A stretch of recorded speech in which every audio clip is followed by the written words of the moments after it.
ओम सभी को सादर नमस्ते।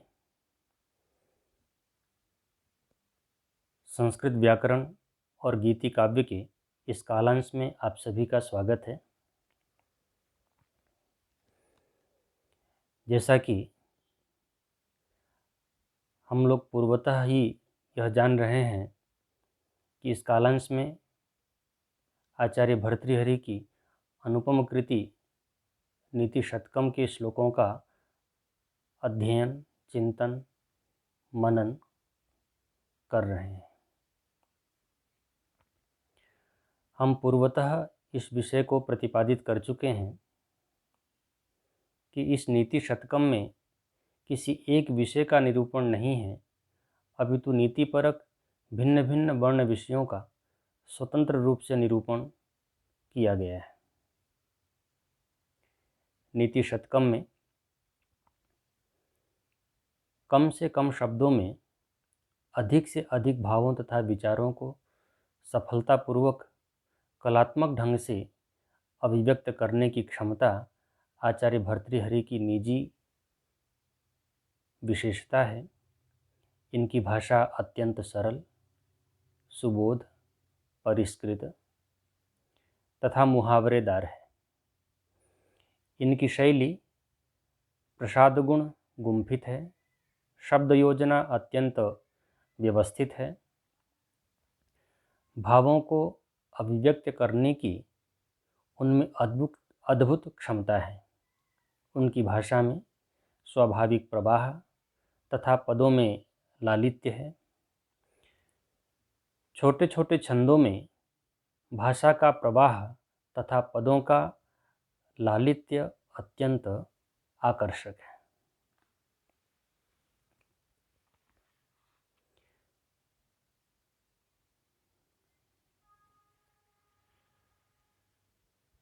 आज जिस श्लोक का हम लोग प्रथम पाठ करेंगे, वह श्लोक, उस श्लोक का जो वर्ण्य विषय है वह यह है कि नीच पुरुष का दर्शन भी दुखदायक होता है। उसकी संगति का जो असर होता है यह तो हम जानते ही हैं, किंतु उसका दर्शन भी कितना कष्टदायी होता है, कितने अनिष्ट कार्यों को संपादन करने वाला होता है, उस विषय का प्रतिपादन करते हुए आचार्य भर्तृहरि कह रहे हैं,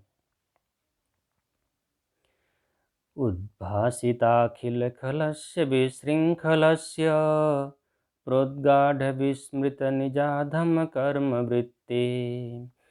उद्भासिताखिल खलस्य विशृंखलस्य प्राग्जात विस्तृत निजाधम कर्म वृत्ते। दैवादवाप्त विभवस्य गुणोद्विषस्य नीचस्य गोचरगतै सुखमाप्यते कही।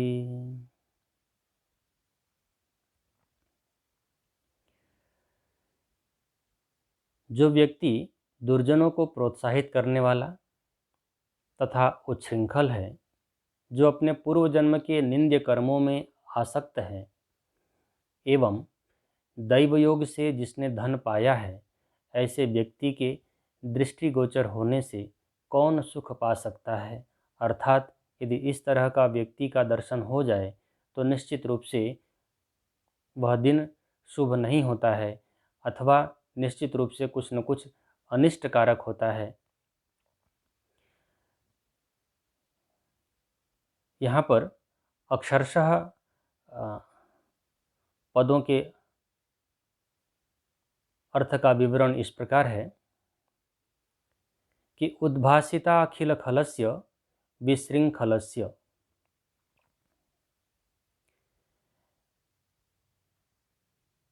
उद्भासिता अखिल खलस्य, संपूर्ण दुष्ट जनों को प्रकाशित करने वाले। विशृंखलस्य, जो विशृंखलता है या स्वेच्छापूर्वक जो आचरण करने वाले हैं, ऐसे व्यक्ति के, अर्थात जो सभी दुष्ट कर्मों को प्रोत्साहित करने वाले हैं, अपनी स्वेच्छा से ही अपने स्वेच्छा को ही प्रमाण मान करके कार्य को जो करने वाले हैं, ऐसे व्यक्ति प्राग्जात विस्तृत निजाधम कर्मवृत्ति, प्राग्जात जो पूर्व जन्म में की हुई या पहले किया हुआ जो अधम कर्मवृत्ति को भूल गए हैं,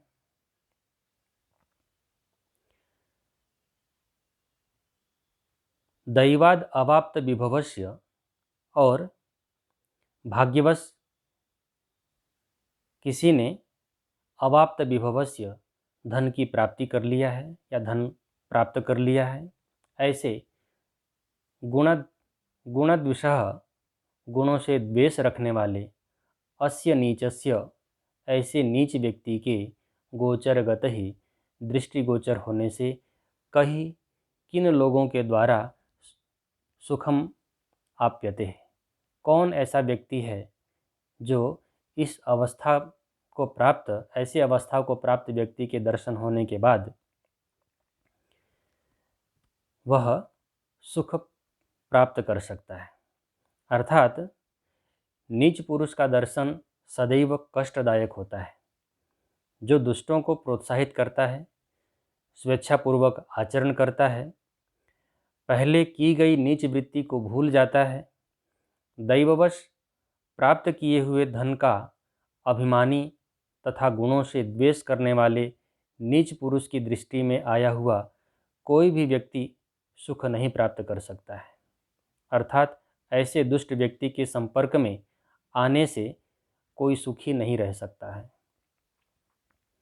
नीच पुरुष अपने नीच स्वभाव, नीच संस्कारों आदि को कभी नहीं छोड़ते हैं तथा उनके आश्रय में आने वाला व्यक्ति भी उनके दुष्ट स्वभाव से अवश्य ही दुखी होता है, इसमें कोई भी संदेह नहीं है। अतः हमें सदैव ऐसे दुष्ट व्यक्तियों से, दुष्ट संगति से सदैव दूर रहना चाहिए। प्रस्तुत श्लोक में वसंत तिलका छंद है और जैसा कि वसंत तिलका का जो लक्षण है, उक्ता वसंत तिलका तब जा जगौगः, इस वसंत तिलका के प्रत्येक चरण में 14 वर्ण होते हैं और संपूर्ण पद्य में कुल वर्णों की जो संख्या है वह 56 है। लक्षण में तभजा जगौगा, इसके अंदर तगण, भगण, जगण, जगण और 2 गुरु के क्रम से इसका प्रत्येक चरण निर्मित होता है।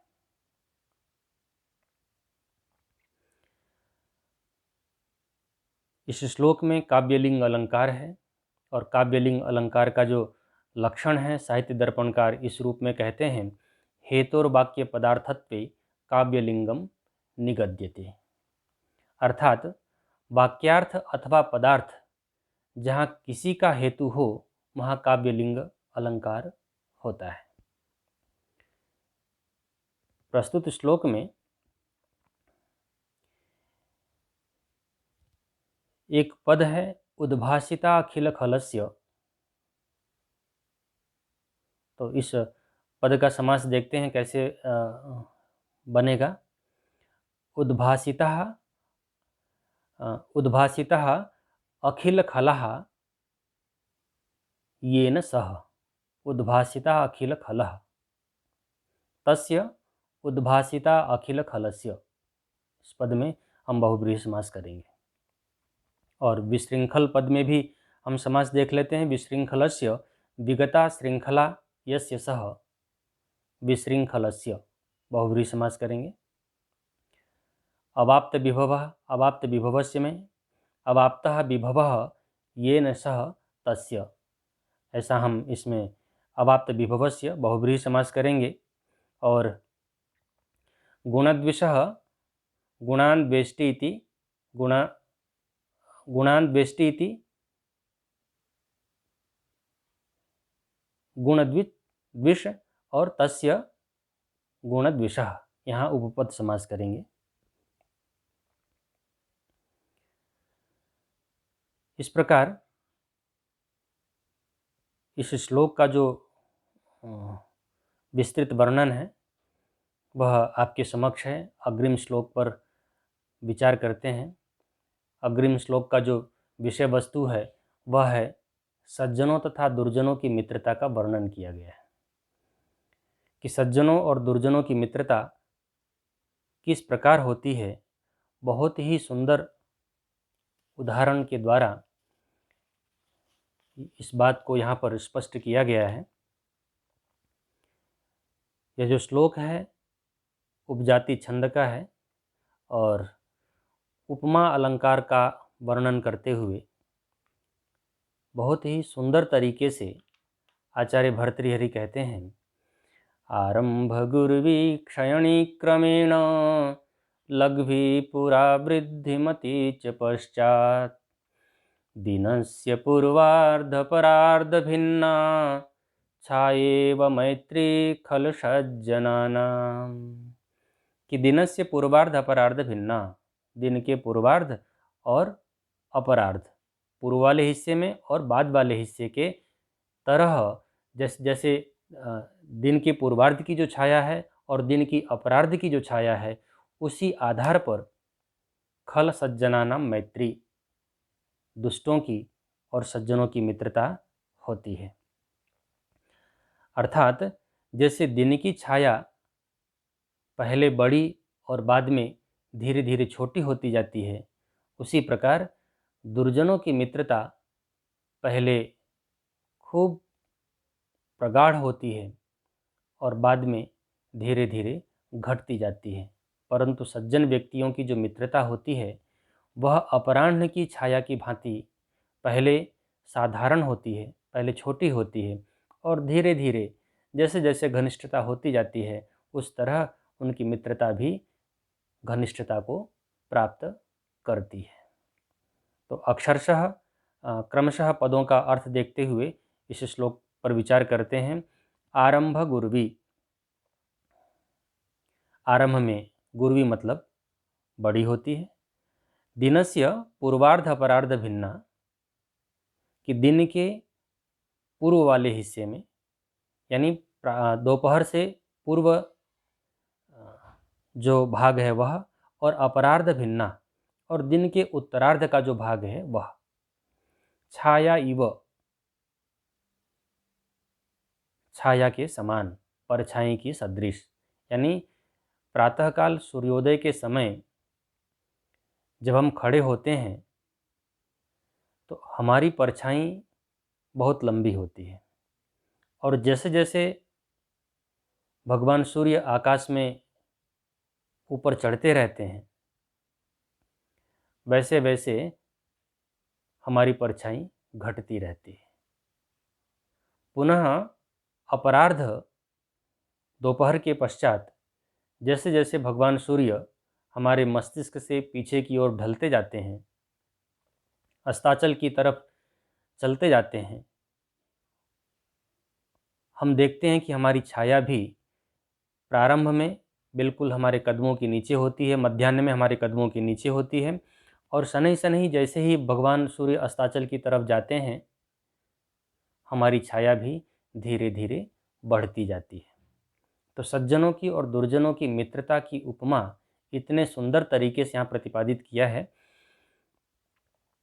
तो छाया इव, परछाई के समान, खल सज्जनानाम, खल यानी दुष्टों की और सज्जनों की मैत्री मित्रता होती है। और वो कैसी होती है? आरंभ गुर्वी, आरंभ में बहुत बड़ी होती है। पूर्वार्ध की जो मित्रता है उसकी तुलना आचार्य भर्तृहरि ने दुष्टों की मित्रता के समान की है और अपरार्ध की जो छाया है उसकी तुलना सज्जनों की मित्रता के सदृश की है। क्रमेण आरंभ गुर्वी, आरंभ में बहुत बड़ी होती है और क्रमेण क्रमशः क्षयिणी, छोटी होने लगती है, धीरे धीरे कम होती जाती है। पूरा पहले लघ्वी, छोटी, और तत्पश्चात बाद में वृद्धिमती बढ़ने वाली होती है। अर्थात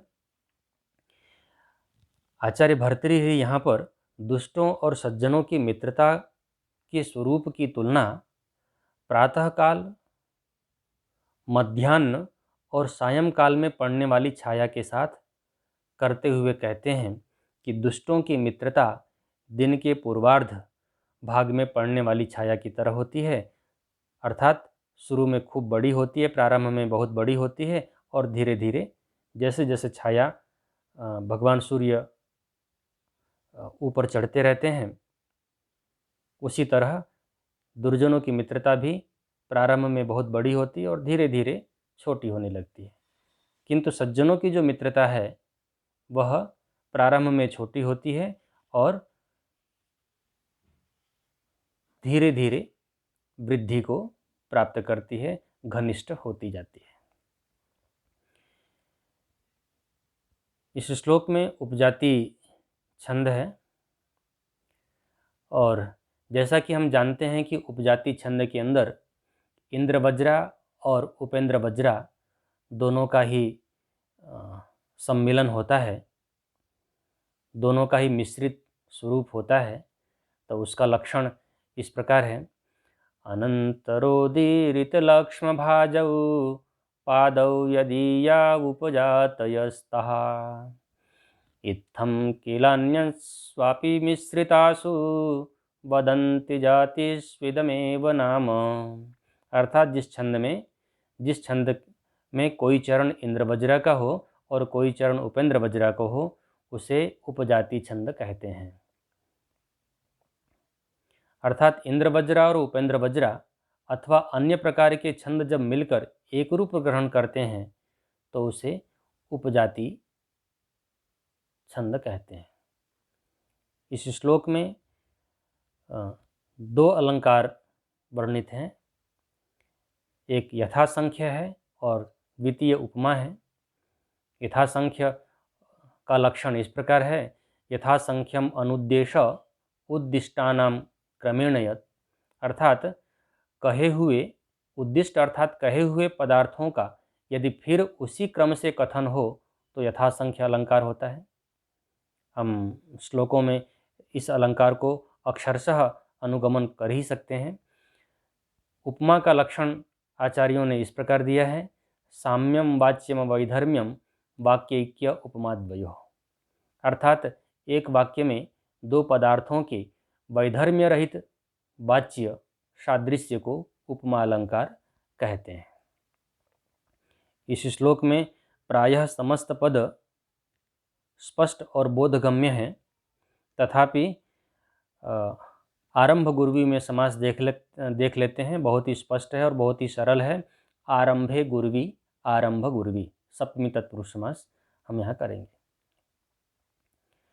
पूर्वार्ध अपरार्ध भिन्ना में यहाँ हम देखते हैं पूर्वार्धम च परार्धम च त्वयोः पूर्वार्ध परार्धयोः और पूर्वार्ध परार्धयोः भिन्नः पूर्वार्ध परार्ध भिन्नः सप्तमी तत्पुरुष समास करेंगे। प्रारंभ में द्वंद्व समास पूर्वार्धम च परार्धम च और तत्पश्चात पूर्वार्ध परार्धयोः भिन्नः, यहाँ हम सप्तमी तत्पुरुष समास करेंगे।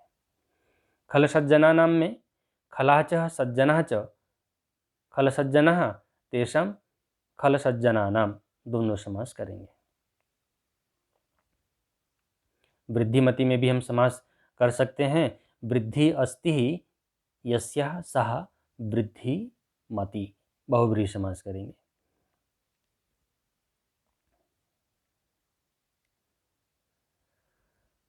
अग्रिम श्लोक है जिसका वर्ण्य विषय दुर्जन स्वभाव से ही सज्जनों के शत्रु होते हैं और बहुत ही सुंदर तरीके से आचार्य ने मृग का, मछली का और सज्जन का उदाहरण दे करके यह इस बात को स्पष्ट किया है कि दुर्जन सज्जनों से स्वभावतः ही द्वेषी होते हैं, स्वभावतः ही उनसे द्वेष करते हैं।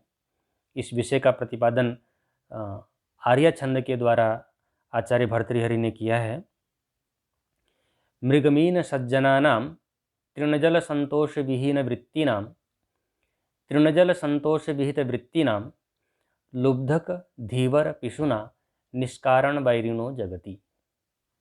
अर्थात जगति निष्कारणः वैरिणो, इस जगत में, इस संसार में इन तीनों के निष्कारण ही वैरी होते हैं। किनके कौन वैरी होते हैं? तो क्रमशः देख लेते हैं। मृग मीन सज्जनानाम, मृग हिरण के, मीन मछली के और सज्जन के तीन निष्कारण वैरी होते हैं। और कौन होते हैं? और ये तीन किस आधार पे? कि तीनों जो हैं तृण जल संतोष विहित वृत्ति नाम, तीनों ही अपने जीवन को यापन करने के लिए किसी व्यक्ति का, किसी पदार्थ का कोई नुकसान नहीं करते हैं, अपितु मृग जो है वो तृण का आश्रित करके, तिनके खा करके अपने जीवन का यापन करते हैं। मीन जो है, मछली जो है, जल में रहकर और जल को ही अपना भोज्य पदार्थ बना करके, अपने जीवन यापन का साधन बना करके अपना जीवन यापन करती है। सज्जन व्यक्ति अपने संतोष वृत्ति के द्वारा अपने जीवन का यापन करते हैं।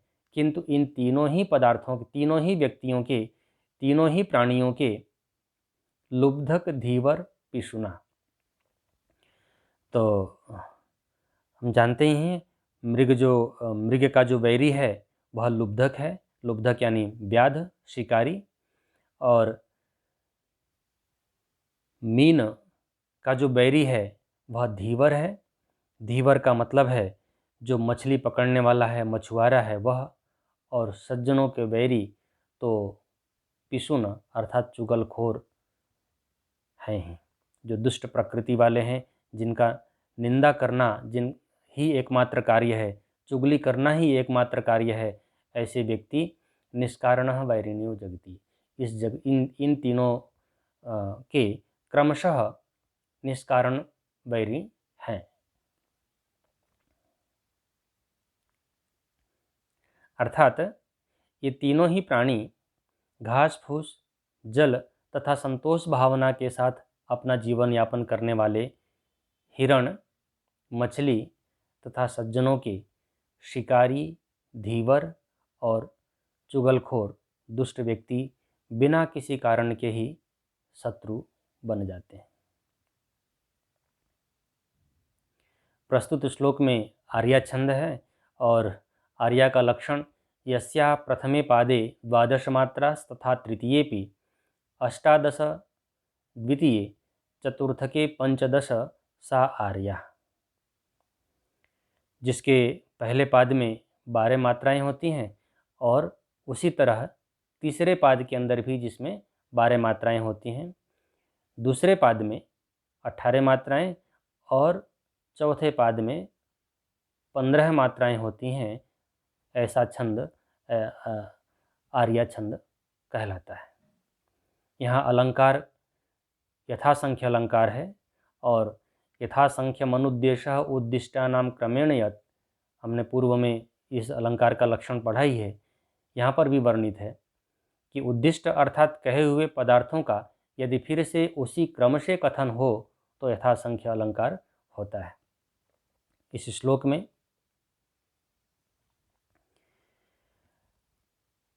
तृण जल संतोष विहित वृत्तिनाम, यहाँ हम इस पद में समास देखते हैं। तृणहि जलेन संतोषेण च विहिता वृत्ति यही।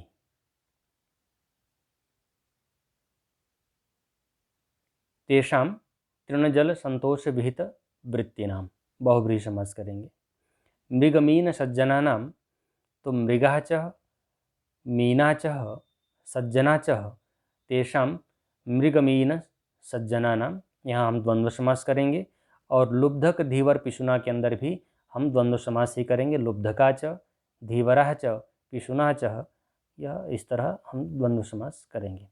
तो बहुत ही सुंदर उदाहरण के द्वारा आचार्य ने इस विषय का प्रतिपादन किया है कि दुर्जन सदैव स्वभावतः ही सज्जनों के बैरी होते हैं।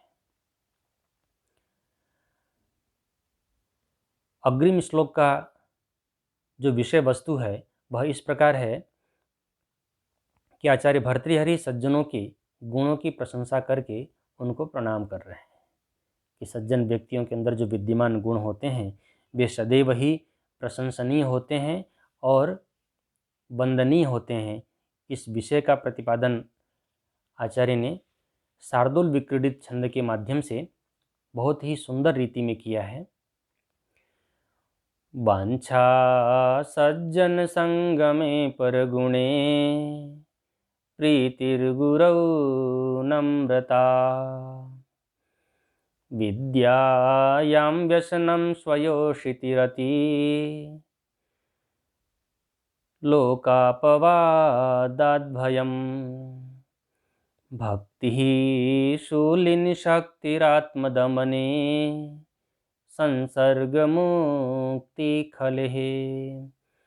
येष्वेते निवसन्ति निर्मलगुणः तेभ्यो नरेभ्यो नमः।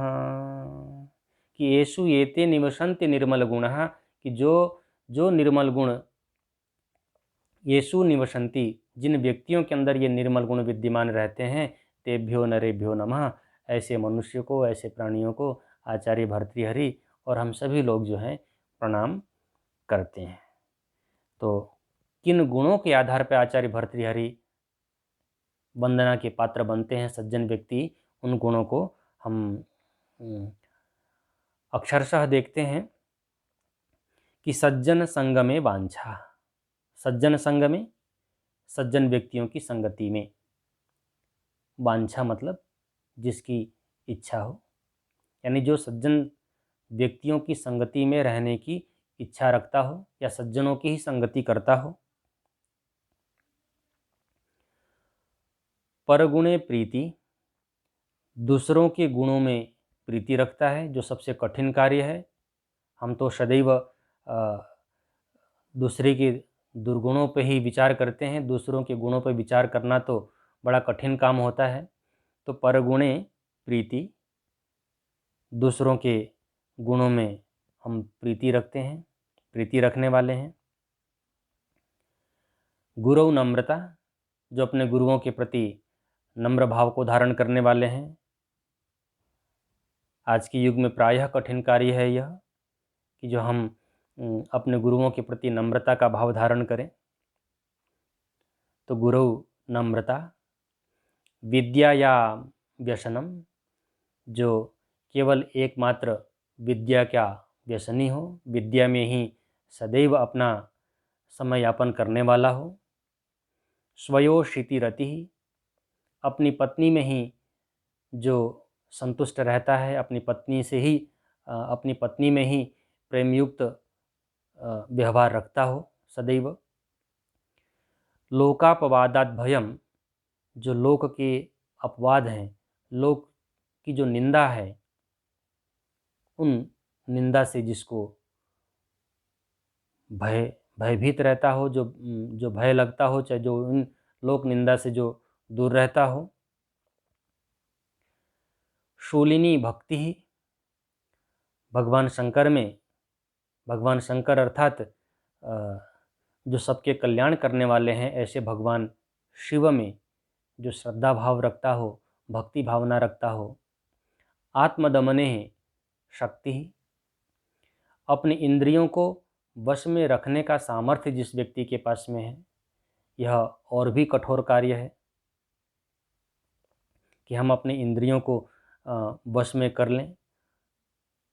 तो आत्मदमने शक्ति, कि हम अपने इंद्रियों को अपने वश में रखने का हम सामर्थ्य रखें या अपनी इंद्रियों को हम अपने वश में रखें। खलेह संसर्ग मुक्ति, और दुष्ट व्यक्तियों के संसर्ग से मुक्ति हो जाए, दुष्ट व्यक्तियों के संसर्ग से हम दूर रहें। ये उपर्युक्त जितने भी गुण आचार्य भर्तृहरि ने बताए हैं, वे गुण येषु निवसन्ति, जिन मनुष्यों के अंदर विद्यमान होते हैं, जिन मनुष्यों के अंदर रहते हैं, तेभ्यः नरेभ्यः नमः, ऐसे मनुष्य को हम नमस्कार करते हैं। ऐसे मनुष्य के प्रति हम श्रद्धा भाव, वंदना भाव रखते हैं। प्रस्तुत श्लोक में शार्दूल विक्रीडित छंद है, जिसका लक्षण है सूर्याश्वैर्यदि महसजौ सततगा शार्दूल विक्रीडितम, कि सूर्य आदित्य अर्थात 12 और अश्व 7 पर जिसमें यति होती है, और जहाँ वर्ण मगण सगण जगण सगण तगण तगण और एक गुरु के क्रम से रखे जाते हों, वह शार्दूल विक्रीडित छंद होता है। उदात्त अलंकार है इसमें। लोकातिशय संपत्ति वर्णनोदात्त मुच्यते, कि लोकोत्तर संपत्ति का वर्णन उदात्त अलंकार कहलाता है। और यदि महापुरुष आदि का चरित्र प्रस्तुत वस्तु का अंग हो तो वह भी उदात्त अलंकार होता है। जो पद विवेचनीय है, प्रायः समस्त पद बहुत ही सरल और बहुत ही स्पष्ट हैं।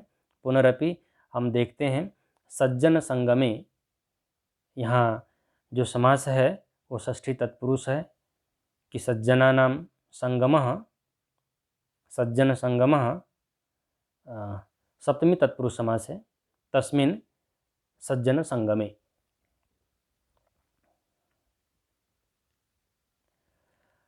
परगुणे परेषां गुणः, परगुणः तस्मिन् परगुणे, यहाँ भी पूर्ववत ही है। लोकापवादात, लोकानाम अपवादात, कि लोक के जो अपवाद हैं, लोक के जो निंदा हैं, परवाद हैं, उनसे हम दूर रहें।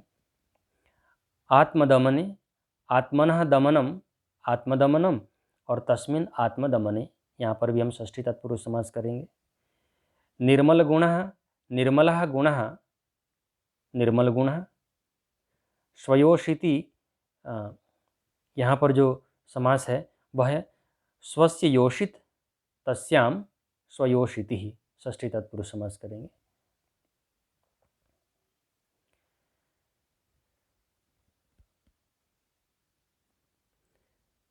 अग्रिम श्लोक महापुरुषों के अंदर जो स्वाभाविक गुण होते हैं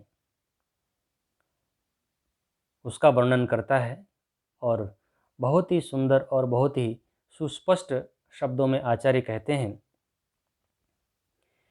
विपदि धैर्यमथाभ्युदये क्षमा, विपदि धैर्यमथाभ्युदये क्षमा, सदसि वाक्पटुता युधि विक्रम, यशसि चाभिरुचिर्व्यसनं श्रुतौ, प्रकृति सिद्धमिदं हि महात्मनाम्, कि उपर्युक्त जितने भी गुण बताए हैं इस श्लोक में, वह तो वे सारे के सारे गुण, वे समस्त गुण महात्मनाम प्रकृति सिद्धम, महात्मा व्यक्तियों के अंदर, सज्जन व्यक्तियों के अंदर, महापुरुषों के अंदर तो ये प्रकृति से ही सिद्ध है, स्वभावतः ही सिद्ध है। इन गुणों को धारण करने के लिए उन्हें अतिरिक्त प्रयत्न नहीं करना पड़ता है।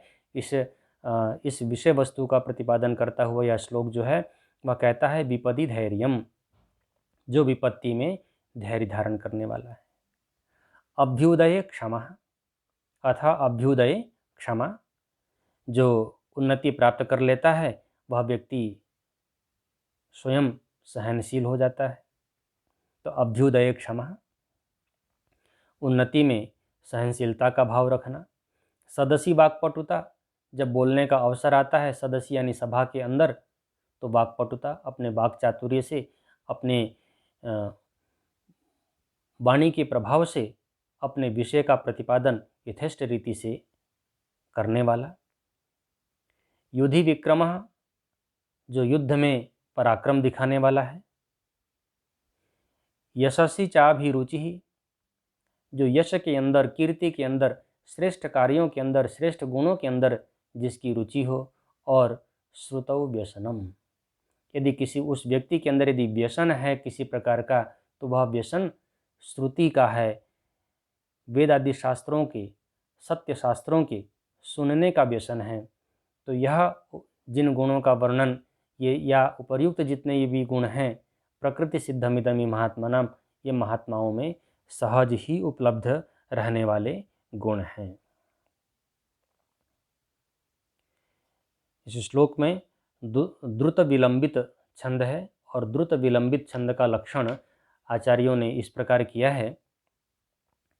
द्रुत विलंबित माह नभौ भरव, अर्थात नगण, भगण, भगण और रगण, इस क्रम से 12 वर्ण होते हैं। तो नगण, भगण और भगण और रगण यदि इस क्रम में है तो वह अलंकार द्रुत विलंबित अलंकार, द्रुत विलंबित छंद कहलाता है। इसमें अर्थांतर अलंकार, अर्थांतर न्यास अलंकार है और अर्थांतर अलंकार का लक्षण काव्य प्रकाशकार इस प्रकार करते हैं।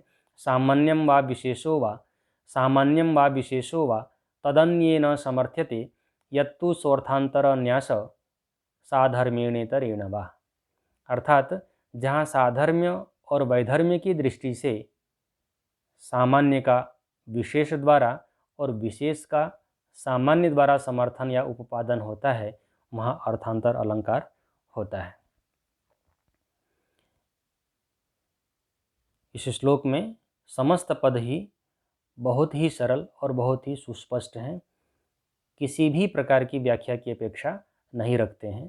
तथापि वाक्पटुता, इस पद को देखते हैं, वाचः पटुता, वाक्पटुता, षष्ठी तत्पुरुष समास करेंगे।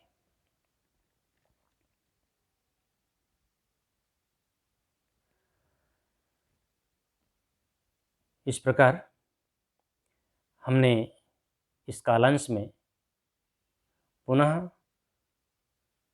कुछ श्लोकों के द्वारा तत्त विषयों का प्रतिपादन किया है। अग्रिम कालांश में पुनः नवीन श्लोकों के साथ उपस्थित होंगे। तब तक के लिए विराम। आप सभी का बहुत बहुत धन्यवाद।